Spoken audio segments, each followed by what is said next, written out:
Good morning and welcome to The Big Story.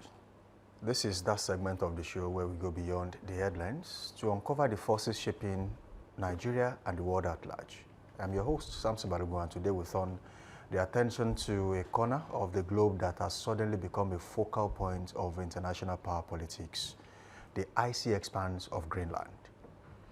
At first glance, it may seem like a remote land of glaciers and quiet settlements, far removed from the tensions of global diplomacy. But beneath the snow and silence lies a strategic price tied to military positioning, trade routes, natural resources, and the balance of power among world leaders. So, when we talk about the topic, tariffs, territory, and diplomacy, what the Greenland dispute means for global politics.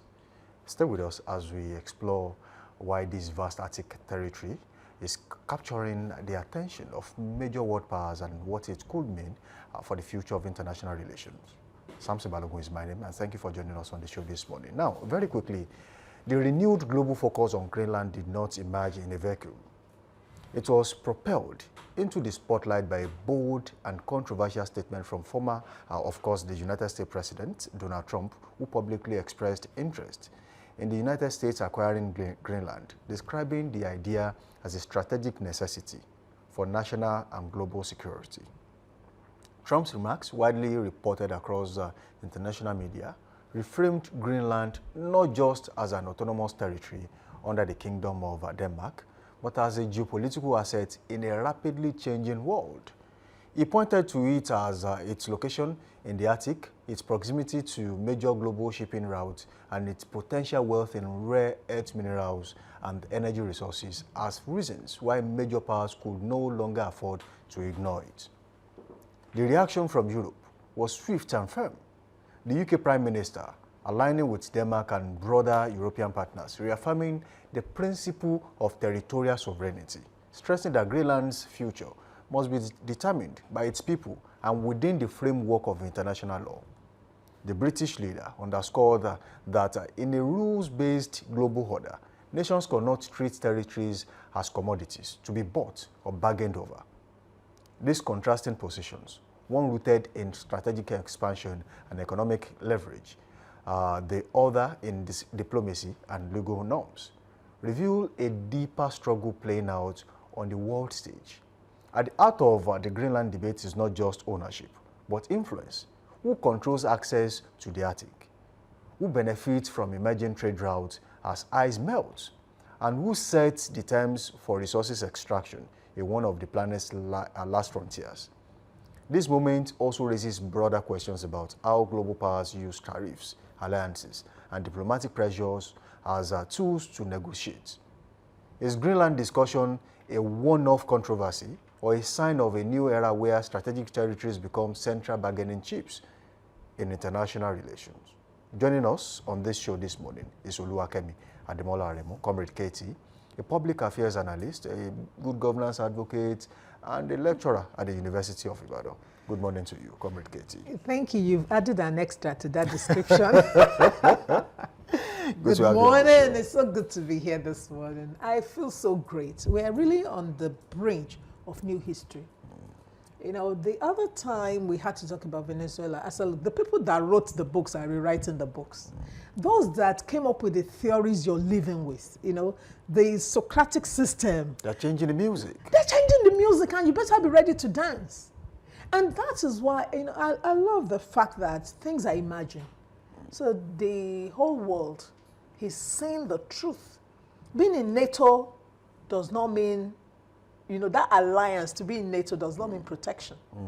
And you have to understand, when the brass tacks are down, it is really the citizens, it's the nationals. And if you think of how the Roman Empire was broken into those 10 European states, you begin to understand the history, that things are reverting themselves, okay? So all over the world, time immemorial, human beings have formed alliances, people have negotiated spaces, and every decision is for the advantage of the nation that is stronger, that needs more to take over a lot of things. Yeah. So when a nation that has a prime minister becomes a commodity being negotiated over, we are going to buy you over.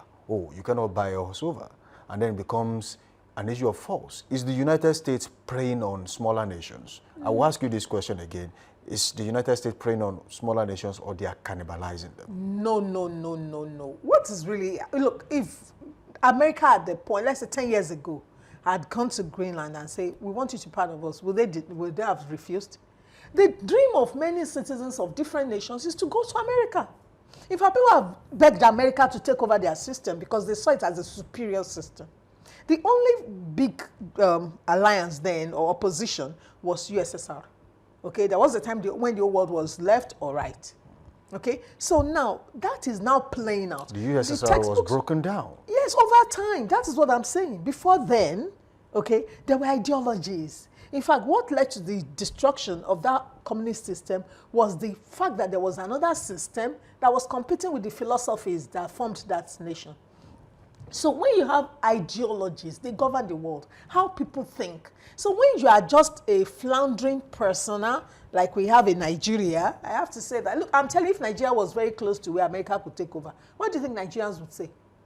When I'd had adults over time asking, maybe we're not yet ripe for independence. So who takes over is not taking over because they like the citizenry. They are thinking of the frontiers, the access to the Arctic, an unexplored place. And we know everywhere on earth, under the earth, there are mineral deposits, there are wealth undiscovered. So the more virginal that place is, the better the advantage you would have if you have access to rare metals, rare elements under the earth. It's all about the chemistry. Yes, because the advantage is if you're able to produce better at a cheaper rate, you had the strength to take over. So it is all about survival of the citizens of that state. It is people trying to build a name for themselves. So it will never stop. So it's not cannibalizing. No. It is, you know, even when we're talking about negotiation at times, it's just somebody telling you, you know, if I come over to help you with certain things, I will give certain things. Like our own government is so busy with taking loans. Even if they didn't want the loans, they were forced to take the loans. You can still borrow more. That's what they tell us. But what is happening is that there's a takeover. Why? Because of the resources in the soil. So that is what it is. Even Nigerians, can you imagine what's happening to our food now? Everything is going outside. Everything is going outside. Being exported. Why food is expensive in Nigeria? Because the people were not properly educated. Look, education is the key to knowledge. Knowledge is power. When you understand that people is a power, okay? Human beings are a resource. In fact, the greatest resource on planet Earth. So if the government had known that the citizen was very important, a nation of 255 million people running is a formidable force on this planet. Well, unfortunately, we now have human bodies with very tiny brains. You know, minds that are not exposed, minds that are based on only one book. Minds that are living by rote, minds that are not thinking, not capable of critical reasoning. What does this mean for nations that are part of NATO that believe there's protection coming from? They should have looked at Ukraine. That was it. Ukraine is a typical example. Ukraine is a typical example of what will happen when you're considering an alliance, when you're not considering your neighbor, your next door neighbor. That is what it is. So it is a global system. What's the role of the other countries, especially the European countries, in all of this, especially when we talk about Ukraine? Denmark. As an example now. The U.S. obviously supplies the Ukraine with weapons. Yes. And not to actual defend protection. themselves. And not actual protections. No. We will not say that. You know, what is obvious is what you see. Most of the wars are always underground. That is it. The tip of the iceberg is what you will always see. And when it comes to military strategies, what has to be known that is known. What is safe to be exposed is what is exposed. The real war is underground. And that is why it's very important for all of us to know that our actions today will determine what becomes of our future generations. Now, let me take this very quickly. Western countries like US, UK, EU, Denmark are now more cautious about who can invest in Greenland, especially in mining, infrastructure, and ports. This is mainly to limit Chinese-Russian influence, not because Greenland itself is being sanctioned, right? Greenland has been left out of this.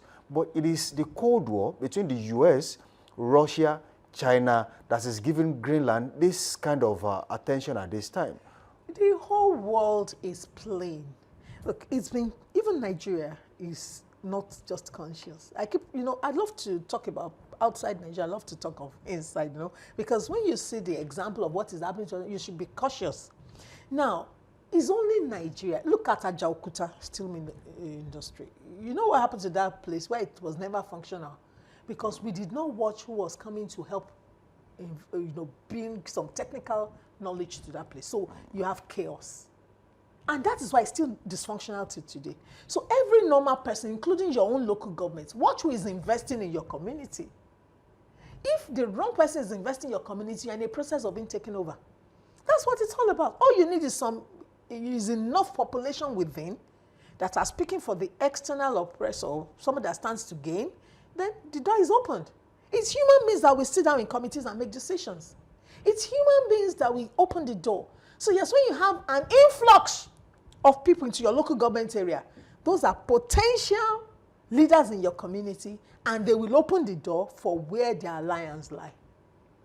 So yes, they have a reason to consider it, but you have to also consider that the ruling class in America are really Europeans. Yes, that is also an important factor to consider. USA was a colony of Britain. Many people that migrated from the European countries to America decimated the original population of that place. So yes, they are really Europeans. So it's a European game. And I will not be surprised if you start hearing things like, we migrated from this, we have a right to this place. So it's all about survival. Survival of the fittest. Survival of the most strategic. Survival of the one that is willing to take the greater risk. Comrade Katie, between 1881 and 1914, European powers rushed to colonize Africa after the Berlin Conference in 1884 to 85. Now, countries like Britain, France, Germany, Belgium, Portugal, Italy, Spain carved up Africa into colonies, mostly without regard for local people or boundaries. Now, are we seeing recolonization? Is it about to happen across the world? They will not like to use that word, okay? They will not love to state it that way, and that is why it's always caveat emptor. It is you. Look, it pays, even the use of the language English, okay? It's a form of colonization, where you can't even speak to your African brother in any language. We had a trans-Saharan African business trades going on, and we could relate with one another. And you think of the Arabs, there's a lot going on. And that is why people should begin to teach history again. So it's not, I always say that if the whole world collapsed and only one tribe is everywhere, it won't change anything. Human beings will still persist. But the truth is always somebody is gaining while you're lying fallow. So yes, we can see a different thing coming up, and it will be important because people, instead of we are colonizing you like you had no power, it is now we're going to be supporting you to protect you from your neighbors. And the truth is, are your neighbors really your enemies? People just want to survive and live. It's when you tell them you need more, you need more. Do you know the way people go about these phones now? You really wonder if they had ever lived without a phone in their past. The way people really extend themselves, there's so much information, very little to truly empower you. History empowers. And, the world is changing. I'm glad it's changing while I'm watching, so I'm glad to be alive at this time. So what does all of this say about real politics, power, strategy, and then what people call international law at this time? International law were laws that were put in place by people who sat at a point in time to decide what was valuable. Like you said, they partagé, they shared Africa. We were not on the table. And now we have 54 countries that can't even make up their mind to work together as one. We have a situation where for you to get into Europe, you sweat. For Europeans to get to your country, you clap for them. Okay? For you to operate a business in Nigeria, it's more difficult for you as a Nigerian than for any foreign person to come in and even bring the worst of all equipments that will create a level of pollution in your country to get it to your country. The only thing is self-love. When you begin to love yourself and love your neighbor, you don't need an outsider to protect you against your neighbor. Imagine this. We don't manufacture lots of arms in the West Africa. I don't want to talk about South Africa now, okay? I want to exclude South Africa because of its Boers inheritance. But ammunitions are everywhere. And you're using those ammunitions to kill your brothers. I just came back from Kano. Kano is beautiful. And I'm thinking, And I kept seeing the streets too. The Algiers, I'm seeing a lot as I'm moving around. Look, God, a beautiful world, a beautiful Nigeria. Now we're afraid of everybody. Nobody can travel anywhere by road again. You have to fly. It's so terrible that we're now afraid of ourselves. So Africa, you know, really, I'm really interested in global whatever. I'm really interested in Africa because Africa is considered taken. All the resources are moving in only one direction. Okay, as a child, I complained about the form of education I had because it was very simple. One day I went to a friend's house and I saw a cocoa tree. I was like, what? Everybody can have this in their backyard. I said, the first thing they taught me about cocoa as a child was the diseases of cocoa. And those words were very frightening. You know, they were very, very frightening because they were doubled to a child. So everything I could think about cocoa at a time is either it's a cash crop meant to go out or it was there with diseases. Nobody told us it was chocolate in your backyard. That's what I'm saying about the form of education. Chocolate in your very backyard. Don't you think every child wants that tree behind them? But no, cocoa must travel. It must travel and be polluted and brought back to us to rot your teeth. Not knowing that if you took your cocoa every day, you would never have hypertension. It will cleanse your blood vessels. That is what the story of Africa. So it's going to happen to some other countries if they don't consider a lot of things. This migration is the problem. It's even the migration that strengthened America. Okay, it's people thinking and rushing for the dollar. Okay, if I'm going to, you remember what I must say about the former president, the late Muhammadu Buhari. Yes, he said, let us just directly negotiate with China. Since everything is coming from China, must we go through dollar to get to China? So America knows the power is waning.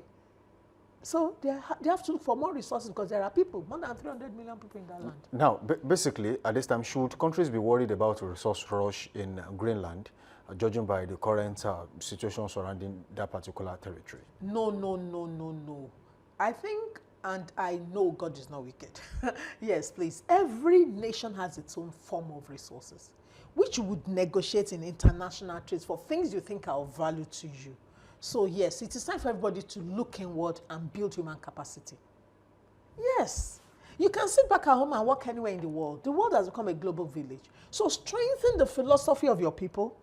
Let them be committed to your place and man your own minerals. It's so simple. If your people are already doing business with the minerals in the soil, why would somebody come from anywhere else to come and work on it? But we were bumped in Oyo State, and I'm yet to hear anything from the declaration that came up at around 11 p.m. that day from the governor of Oyo State saying that they were illegal miners. Have you heard of any prosecution since then? Maybe I'm not up to date, but I'm yet to hear anything. Do you see what is happening? It means if you're not manning your own business, look, the only thing we all have to do is mind our businesses. Mind your citizenry. Mind your nation. Be a Traore. Simple. Mind the land. You'll be shocked. Once you pay off the debts, there's little chance of them coming in. They'll be using trickery. Remember when Nigeria did not want LGBTQ? What did the states under President Jonathan do? They made a vote. And there were sneaky behaviors, but then you couldn't really come and obtain what was in place. So mind your people, protect your people, provide for your people. Create systems that work within your land. Then nobody can come in from anywhere. How might smaller nations navigate this pressure from larger powers? The big deal about small is small, you're small. It's the reality. Is it about the mindset or the size? Size can be big like Qatar. You can be small and powerful. Are you talking about Nigeria? No, Nigeria is large and amorphous. Now, when you have well, I'll speak, like I said, it's chemistry now. Let's talk chemistry.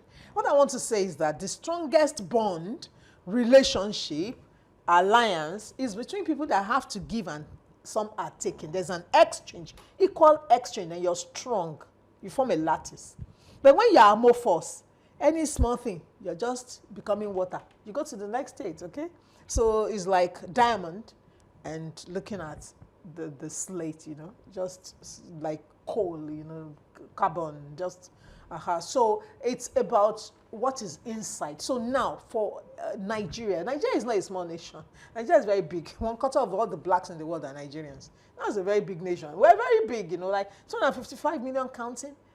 Nigeria is a nation to watch, but because we are not focusing on developing every human being in that nation. In this nation, we're still discussing health system, educational system. We're really like very agrarian, very in developmental language. We're really the underdeveloped. And they called us developing, and we believed in it. In what direction are we developing? We should carry everybody along. You see, okay, if there's 1 million naira for a lot of people, and everybody had 100,000 each, or do you want a nation where there's 1 million and everybody get one kobo each? So that is what the problem is. So we need to build a nation. We have a nation to build. We cannot rest on an will this dispute mark a shift towards a more aggressive, transactional shift towards what you call territorial diplomacy? That's a big one. I want to think that many nations are beginning to know there is nothing united inside the United Nations. Yes, who unite for United Nations, okay? People are beginning to know that it's important you help your citizens to grow because they are the ones that go to the negotiation table. The youth of that nation, and that's why Nigeria is a nation to watch, 70% youth. If those youth were properly educated, they understand biology, they understand history, they will not sell out. They will understand the negotiations that are taking place. So that is what we should read, aggressive, informal education of the populace so that they can defend the territory. Because whether we like it or not, human beings are trafficked every day. It means people are becoming slaves of other people every day. It's always who survives. Who survives in this economy? Who survives in the world to come? Who becomes the slave? Who works and gets nothing? Look at Africa paying billions to the world or as interest on loans that went into infrastructures that are broken down. So it's better to strengthen your own people, create factories where people can work, meet your daily needs. We have physiological needs. All this other one of territorial taking, diplomacy, they're in the level of self-actualization. So if you could survive, think about it. Not everybody's looking for natural resources, organic substances. You can really maintain your own in this world. And what we have as an indigenous understanding is what people are seeking. So let's develop it. Let's not look down on any Nigerian. Because believe it, those grammars now have the best of times. Will this set a precedence for other territories around the world like Crimea, Northern Cyprus, and some other places? Everybody's watching. Everybody's watching. And if you think of even Morocco has a colony, So a lot is happening. It is all about who we serve who. So that's Western Sahara. Yes, Western Sahara. So it's who we serve who. Do you get it? If you look, gross domestic product is gross national product, it's gross international product. The whole world is one unit. The only thing that have left the earth and suspended is the things that went into the space stations and those things. Look, we are all human beings and there is no planet B. Irrespective of, let us go to Mars, nobody's going to Mars. We are on this planet. And if this planet is getting damaged, there was a time when people take out that you can. If it gets damaged, you go somewhere else. And they discovered it was impossible. We are all locked down here. So it's now who will live well while you're here. Who will pay for the services of other people so that they have an advantage, an economic advantage. But if you understand, economics is meeting the needs of people. So if your needs are met in your community, what are you looking for? Now, let's talk about United Nations as we speak. What role should United Nations play in all of this? The question is, who funds United Nations? Who are the veto powers in United Nations? Look, some are positional powers. Some are funders. Who is the funder of United Nations? So because the U.S. funds the United Nations, it means they do everything and get away with it. That's a very big one. The fact is this, people like to moralize when it comes to certain issues. But there are no morals in this case, okay? The real truth is this: if I'm the one funding and my money matter, it means it's what I want you to do. But I can be nice about it, okay? You're nice when, okay, have you noticed anytime United Nations is about to meet, you see all these folders are already prepared. The theme is decided with the people, and then the next thing, you see them signing. Did you ever see any robust conversation anytime. What was they bring prepared. those files to you and you're appending your signature. And that is why Nigeria, signed so many treaties without Even knowing what was what in they it. were signing. Because even to be invited, they make you feel you're special. So you go there. And that is why we need more human beings with sound minds. So when you are invited to such sitting, they make it feel like it was a It's privilege. a privilege. Yes, you're not paying, you're getting. You're getting those grants, And those grants destroyed minds of men, including university professors. Can nations actually withdraw from taking grants from other nations to have a say in any of international issues? Free money. What we don't understand is that free gifts always come with something that is heavier than a chain. So if you're already trained into thinking something is cheap is coming, what would you do? There's something France did recently that I really love. They decided we want certain number of French citizenry to join the military. And they've started. Just 3,000, and we're building up. So Nigeria can borrow from that. You need to build up the real accountants that understand accounting principle. You need to build up the attitude of people to the streets. You need to care for every citizen so that they don't become a weak link. Look, a chain is as strong as its weakest link. So if the uneducated are very many in Nigeria, ill-educated people are very many in Nigeria, you'll be shocked how many people don't even understand what is happening anywhere. They never studied history in their lives. They never read up anything on history. They are more interested in kicking balls up and down than understanding the philosophy that underpins what they are saying. Look, think of the students of philosophy in Nigeria. How do they feel? How do they feel?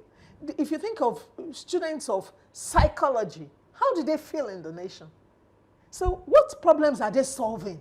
That is what tells you. People should understand that the backbone of governance is history, philosophy, psychology. How the human mind works. Tactics. The military is very important and superior. They get the best of education. So we need to understand that and know where to put our energy. Right about now, the U.S. has a military base in Greenland. Yes. Right? Trump has put transatlantic alliance to test with threats to take over Greenland one way or the other, as European countries close ranks against Washington's designs on the vast Danish autonomous nation. So when they say one way or the other, could that mean force? No. One way, there are many ways to get anything done, like 5 schools of thought. Can it be diplomatic? Or when it's diplomatic and you're the weaker person, what do you think it's all about? That is it. You negotiate based on power. I said knowledge. That was why I said education leads to knowledge, is the key to knowledge, and knowledge leads to power. There are 5 kinds of powers. So when you are weak or constrained by size, constrained by geography, you negotiate from that your position. Everybody wants access to the Arctic. So here you are, and you're just this, you lack military power. And you can be taken out. When we talk about warfare at times, people don't understand that ideological warfare is the worst warfare. There are economic warfares, there are many things. And the Greenwich really like America. You know that? They do. It's not because, no, don't go for them. We are also negotiating. What is everybody looking for? Your resources, not your people, the natural resources. So they'll take it over one way or the other. All right, what should other nations, what should they take away from all of this in terms of sovereignty, diplomacy, and strategic negotiations going forward? Train your people. Let them know there's a Cold War going on, a silent war going on, and they could be pawns on the game, or they could be the queen of the manor. That's what it is. Play chess. Understand it. Life is about people that know and people that don't know. So you must make sure you train your God-given mind to know. At least don't die in ignorance. Because when you come to the table, it is human beings that negotiate. What is called strategy is human beings that make those strategic moves. It is human beings deciding these things. So if your people are strong and they have a powerful voice, is this voice that controls the world. So yes, train your people, love your people, protect your people, and of course, be strong in your mind. It's the mind always. Thank you, Comrade Katie, for joining us on the show this morning. Thank you for having me. It has been a good session with you. Now, as we have explored today, The Greenland dispute is about far more than ice and isolation. It reflects a world where geography, economics, and diplomacy are increasingly intertwined, and where even the most remote regions can become flashpoints for global influence. From bold political statements to firm diplomatic responses, the conversation around Greenland reminds us that the struggle for power in the 21st century is being shaped not only in capitals and conference halls, but also in the farthest corners of the planet. Thank you for joining us on The Big Story. Samson Balogun is my name. And up next is Trend Watch. Keep questioning the headlines, because behind every story, there's always a bigger one. Thank you.